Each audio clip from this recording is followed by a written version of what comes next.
കേരള നിയമസഭയിലേക്കുള്ള പൊതു തിരഞ്ഞെടുപ്പ് അത് അടുത്തടുത്ത് വരുന്തോറും രാഷ്ട്രീയ പാർട്ടികളുടെ ഹൃദയമെടുപ്പ് വർദ്ധിച്ചു വരികയാണ്.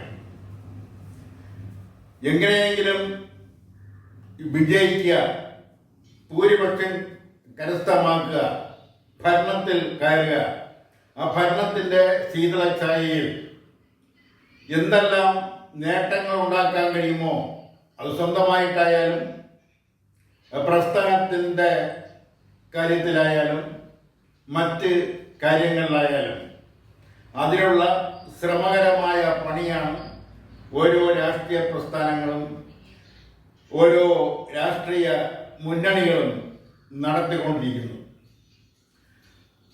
എല്ലാവരും ജാഥ നടത്തുന്നു, ഓരോരോ പേര് ഇട്ടുകൊണ്ടുള്ള ജാഥകൾ.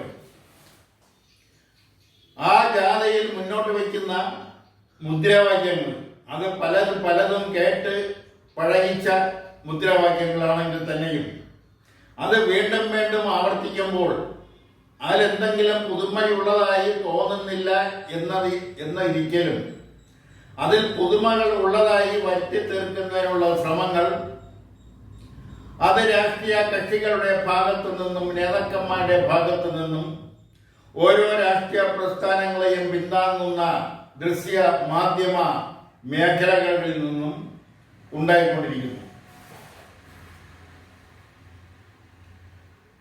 അതുകൊണ്ട് ജനങ്ങളുടെ പ്രധാനപ്പെട്ട ആവശ്യങ്ങൾ, ജനങ്ങളുടെ നന്മയ്ക്ക് വേണ്ടിയിട്ടുള്ള ആവശ്യങ്ങൾ, ആ ആവശ്യങ്ങളുടെ മേൽ ക്രിയാത്മകമായ ചർച്ചകളും ആ ചർച്ചകളിലൂടെ ഉരുത്തിരിഞ്ഞു വരുന്ന ഉത്തരങ്ങളും അതെല്ലാം അപ്രസക്തമായിക്കൊണ്ടിരിക്കുന്നു.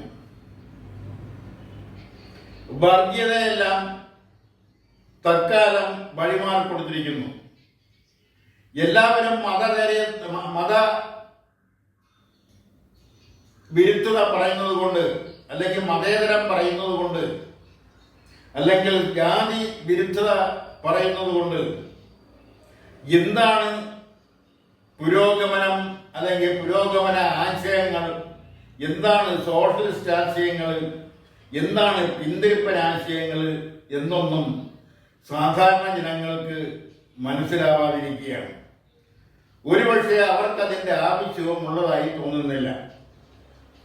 തെരഞ്ഞെടുപ്പുമായി ബന്ധപ്പെട്ട് അല്ലെങ്കിൽ തെരഞ്ഞെടുപ്പ് അടുക്കുമ്പോൾ ഉണ്ടാകുന്ന മലർപ്പൊടിക്കാരന്റെ ചില ജാലവിദ്യകൾ, ആ ജാലവിദ്യകൾ വളരെ ഭംഗിയായും കലാപരമായും ബുദ്ധിപരമായും ജനങ്ങളുടെ മുന്നിൽ അവതരിപ്പിച്ച് അവരുടെ സമ്മതിദാനാവകാശം എങ്ങനെ സ്വന്തം പെട്ടിയിൽ വീഴ്ത്താം എന്ന കാര്യത്തിലാണ് എല്ലാവർക്കും ജാഗ്രത.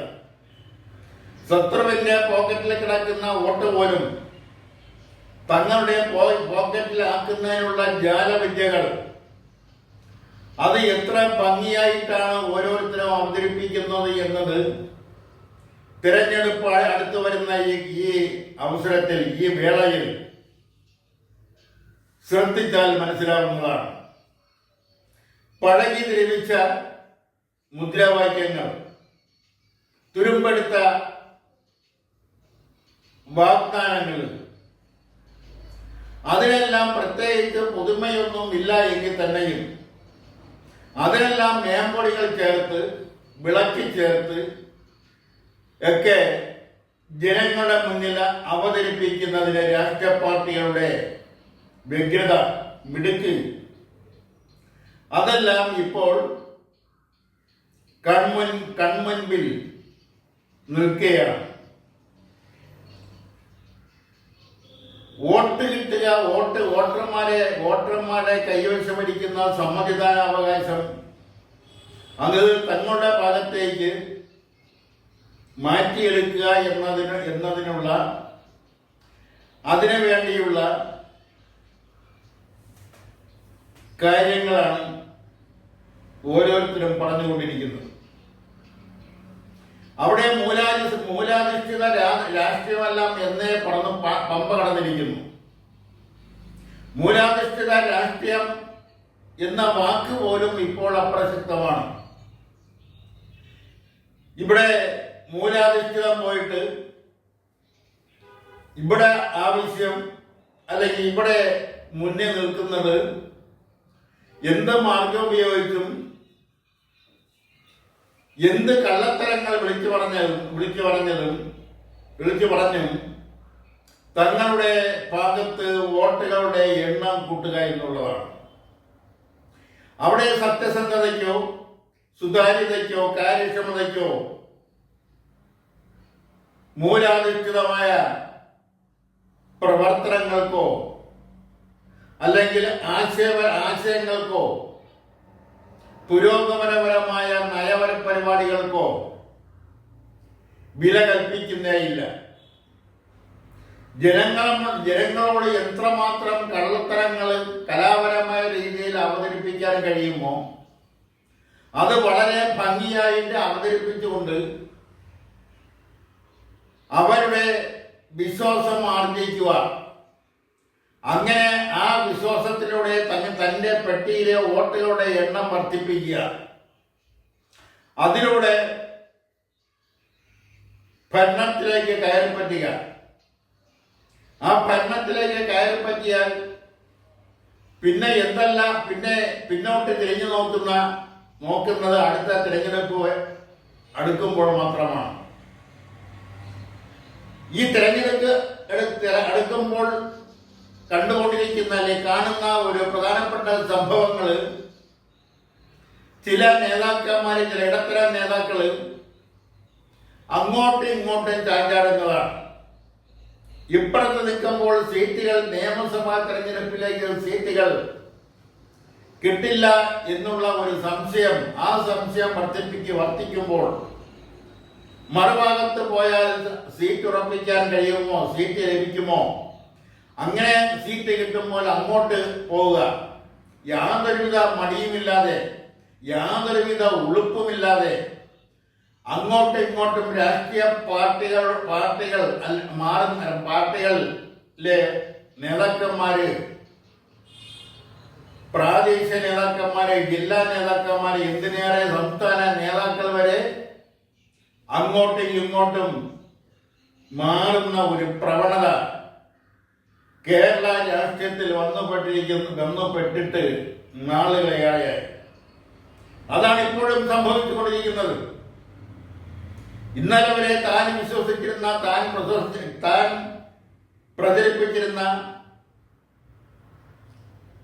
താൻ മുഖമുദ്രയായി എടുത്തിരുന്ന ആശയങ്ങൾ, ആ ആശയങ്ങൾ ഉൾക്കൊള്ളുന്നു താൻ അവകാശപ്പെട്ടിരുന്ന രാഷ്ട്രീയ പാർട്ടികൾ, ആ രാഷ്ട്രീയ പാർട്ടിയുടെ വക്താക്കളായി അറിയപ്പെട്ടിരുന്നവർ ഇന്ന് പെട്ടെന്ന് മറ്റൊരു രാഷ്ട്രീയ പാർട്ടിയുടെ, മറ്റൊരു രാഷ്ട്രീയ പ്രസ്ഥാനത്തിന്റെ ആശയങ്ങളുമായി പൊരുത്തപ്പെട്ടുകൊണ്ട് ആ രാഷ്ട്രീയ പ്രസ്ഥാനങ്ങളുടെ വക്താക്കളായി മാറുകയും ഇന്നലെ വരെ താൻ നിന്നിരുന്ന പ്രസ്ഥാനങ്ങളെ അവഗണിക്കുകയും തരം താഴ്ത്തി കെട്ടാൻ ശ്രമിക്കുകയും ഒക്കെ ചെയ്യുന്നൊരു പ്രവണത ഈ അടുത്ത കാലത്ത് നമുക്ക് വളരെ വ്യക്തമായി കാണാൻ കഴിയും. അതിന്റെ ഏറ്റവും അവസാനത്തെ എന്ന് പറയുന്നില്ല, അതിന് ഏറ്റവും പ്രധാനപ്പെട്ട ഒരു ഉദാഹരണമാണ് നടൻ പ്രേംകുമാറിന്റെയും മുൻ മുഖ്യമന്ത്രി വി എസ് അച്യുതാനന്ദന്റെ സ്പെഷ്യൽ സ്റ്റാഫിൽ ഉണ്ടായിരുന്ന സുരേഷിന്റെയും കഴിഞ്ഞ ദിവസത്തെ കൂർമാറ്റം. രണ്ടുപേരും കോൺഗ്രസ് പാളയത്തിലാണ് ഇന്നു മുതൽ. അവർ കോൺഗ്രസ് പാളയത്തിൽ പോയതിലോ അവർ കോൺഗ്രസ് സംസ്കാരം സ്വീകരിച്ചതിലോ അവർ കോൺഗ്രസിന്റെ വക്താക്കളായതുകൊണ്ടോ അവർ ഐക്യ ജനാധിപത്യ മുന്നണിയിലെ നേതാക്കന്മാരോ സ്ഥാനാർത്ഥികളോ ആയതുകൊണ്ടോ എന്നും ഒന്നുമല്ല. ഇതെല്ലാം ജനാധിപത്യ സംസ്ഥാനത്തിൽ സാധാരണ നടക്കുന്നതാണെങ്കിൽ തന്നെയും ഇതെല്ലാം ജനങ്ങളെങ്ങനെ സഹിക്കുന്നു എന്നുള്ളതാണ് മറ്റൊരു വസ്തുത. അവർ അതെല്ലാം സഹിച്ചുകൊണ്ട് അവര് കണ്ണും കാതും